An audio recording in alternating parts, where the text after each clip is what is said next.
We have the 47 kilo champ, national champion, Jessica Espinal. And to start off with, do Jessica, you, or Jason want to say anything, kind of like an opening statement on your performance? Um, I don't know. I just brought the best I could today. I would say I'm proud of Jessica because fought to she fought through two difficult things today, and I feel like grew as a competitor from doing so. Number one being we had a little lower body injury 2 weeks earlier. And I know it was hard on her to keep it together during that time, but she did awesome with it. And then number two was when we missed our bench opener. Everyone in the crowd was pretty shocked about it, and she held it together really well and came out and made it, and then we got on with our plan from there. So. It was a very resilient performance from her, and that's what I'm proud of.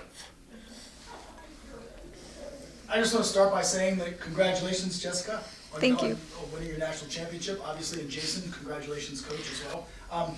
After hitting an American record in the squat, sometimes competitors think, I just want to get that record locked in, and then you came out and kind of missed the opening bench. Can you kind of walk us through what happened and what was going through your mind after the missed opener? Because in the crowd, a lot of us were, surprised. Yeah, and I definitely felt that from everybody. Everybody was like, "Oh my gosh!" Nobody expected that. So in the warm-up room before bench, we were warming up, and Jason and Arian were like, "Oh, that's kind of borderline. Like, we don't know if that'll be 100% on the platform. Maybe you could try to lower it just a little bit. Like that. That's all we need." And I was like, "Okay." I did. When I went onto the platform, I, of course, gave myself a self-lift off. Usually that's not an issue in training ever.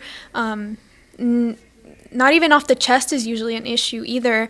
But I don't know, maybe I just brought in my hands a little bit too much, sank a little too deep to where I didn't keep my tension in, and it just didn't come up off the chest. And ultimately, after that, I just thought about it a little.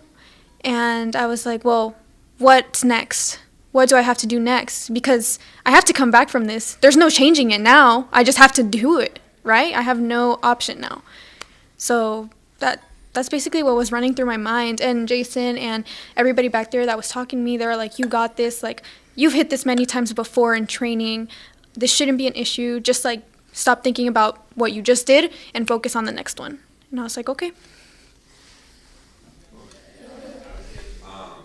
Because of the new elbow depth rule, did you come in with different game plans for bench if you saw it being interpreted on the platform in different ways? Yes, Okay. for sure.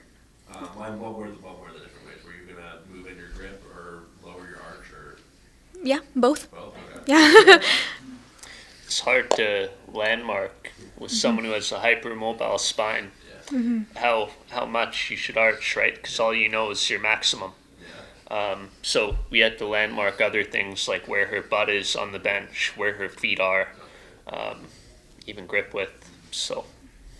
And did you do anything between the first and second attempt to change? Did you just go back out there and do what you have been doing in training instead of doing the kind of changes that you were thinking about right before? Exactly. Yeah, because on that first one, like I said, I changed it immediately, and then after that, I was like, okay, let me just do what I've been doing. If it goes, it goes. If not, we'll see what happens next.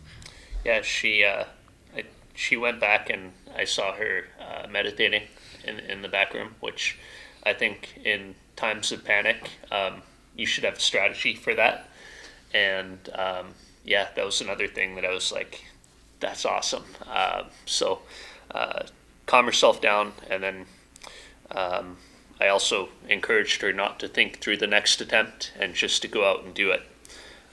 Because when you're in that situation, you gotta at least make it, right? And then see what the refs think. So yeah, we just kind of made that adjustment back to how we practice. It looked like you were arching more normal on the second one. Go ahead, Matt. Yeah. Last question from Matt. Yeah, I was just gonna ask, having such a lead at subtotal, but knowing that you're going up against a world-class deadlifter, what was your mindset kind of going into deadlifts, knowing that, hey, you know, Heather might be able to load up and kind of catch us?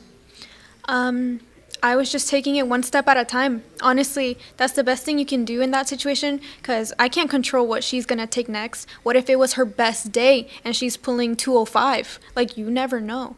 So all I could think about is, what can I do on this day right now? I'm not thinking about what she's doing because she will deal with that on her own, and I will deal with this on my own. All right. Well, that's it for Jessica Espinal. Congratulations, and we'll see you in Malta. Thank you so much.